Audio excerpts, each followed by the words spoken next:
മഴക്കാലപൂർവ്വ ശുചീകരണം വൈകിയതാണ് രോഗങ്ങൾ പടരാൻ പ്രധാന കാരണം.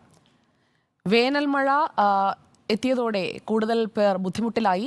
സംസ്ഥാനം പകർച്ചവ്യാധി ഭീഷണിയിലേക്ക് എത്തുന്നു എന്നുള്ളതും ഞെട്ടിപ്പിക്കുന്ന കാര്യമാണ്. പ്രതിദിനം പനി ബാധിച്ച് ചികിത്സ തേടുന്നത് 5000-ത്തിലധികം പേരാണ്. ഡെങ്കിപ്പനി, എലിപ്പനി ഇതൊക്കെ പിടിപെടുന്നവരുടെ എണ്ണവും കൂടി വരികയാണ്. 5 മാസത്തിനിടെ എലിപ്പനി ബാധിച്ച് മരിച്ചത് 41 പേരെന്നാണ് സർക്കാർ കണക്ക്.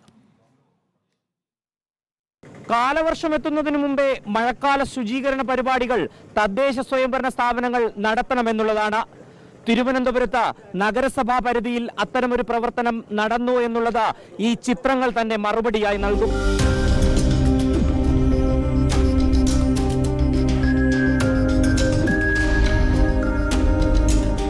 മഴയ്ക്കൊപ്പം പകർച്ചവ്യാധിയും സംസ്ഥാനത്ത് കൂടുന്നുവെന്നതാണ് കണക്കുകൾ സൂചിപ്പിക്കുന്നത്.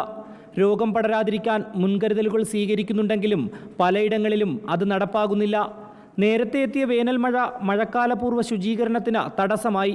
തിരുവനന്തപുരത്ത് സ്മാർട്ട് സിറ്റി പദ്ധതിക്കായി റോഡുകളും ഓടകളും വെട്ടിപ്പൊളിച്ചത് നാട്ടുകാരെ ബുദ്ധിമുട്ടിക്കുകയാണ്. ചാലയുടെ അവസ്ഥ 4 മാസമായി ഇത് പൊളിച്ചിട്ടിട്ട് 4 മാസമായി ഇവിടെ ഇത് പണി തുടരുകയാണ്. ഇന്ന് വരെ തീർന്നിട്ടില്ല, പകുതി പോലും ആയിട്ടില്ല. ഞങ്ങൾക്ക് കട തുറക്കാനും പോലും സാധിക്കുന്നില്ല.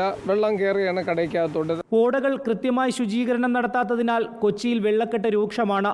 ഇന്നലെ പെയ്ത മഴയിൽ നഗരത്തിലെ കളമശ്ശേരി, ഇടപ്പള്ളി, കടവന്ത്ര, കലൂർ തുടങ്ങിയ പ്രദേശങ്ങളിൽ വെള്ളം കയറിയിരുന്നു. ഇവിടേക്ക് മറ്റ് സ്ഥലങ്ങളിൽ നിന്ന് ഒഴുകി വരുന്ന വെള്ളവും ഹൈവേന്ന് ഇവിടുന്ന് പുറത്തേക്ക് പോകാനുള്ള ഓവ് ഇത് ചെറുതുമായത് മണ്ണടഞ്ഞ് വർഷങ്ങളായിട്ടുള്ള ഇത് അതിൻ്റെ ഉള്ളിൽ പോയി ആർക്കും ക്ലീൻ ചെയ്യാൻ പറ്റില്ല. അപ്പം അതുകൊണ്ട് വെള്ളം കൂടുതൽ പുറത്തുനിന്ന് ഇങ്ങോട്ട് ഈ കുഴിയിലേക്ക് വരുന്നുണ്ട്. ചുറ്റും ഹൈവേ ആണല്ലോ, അപ്പോൾ ഈ പൊക്കം പ്രദേശം ആയതുകൊണ്ട് എല്ലായിടത്തു നിന്നുള്ള വെള്ളം ഇങ്ങോട്ട് വരുന്നു. കോഴിക്കോട് നഗരത്തിൽ മാവൂർ റോഡിലെ വെള്ളക്കെട്ടാണ് മഴക്കാലത്തെ പ്രധാന പ്രശ്നം. മാവൂർ റോഡിലെ വെള്ളക്കെട്ട് പരിഹരിക്കുവാൻ നിരവധി പദ്ധതികൾ കോർപ്പറേഷൻ നടപ്പാക്കിയിട്ടും ഫലം കണ്ടില്ല. ഇത്തവണ മഴക്കാലപൂർവ്വ ശുചീകരണം കോർപ്പറേഷൻ വേഗത്തിൽ പൂർത്തിയാക്കിയിട്ടും വെള്ളക്കെട്ടിന് പരിഹാരമില്ല. 1 മണിക്കൂർ നിർത്താതെ മഴ പെയ്താൽ വെള്ളക്കെട്ടുകളായി മാറുന്ന റോഡുകളാണ് കേരളത്തിലെ പ്രധാന നഗരങ്ങളുടെ മുഴുവൻ ശാപം. ഈ മഴക്കാലത്തും അതേ ശാപം നാം പ്രതീക്ഷിക്കുന്നുണ്ട്. റിനു ശ്രീധരനും മുഹമ്മദ് ജസീമിനൊപ്പം VS Ranjith, reporter in reporter.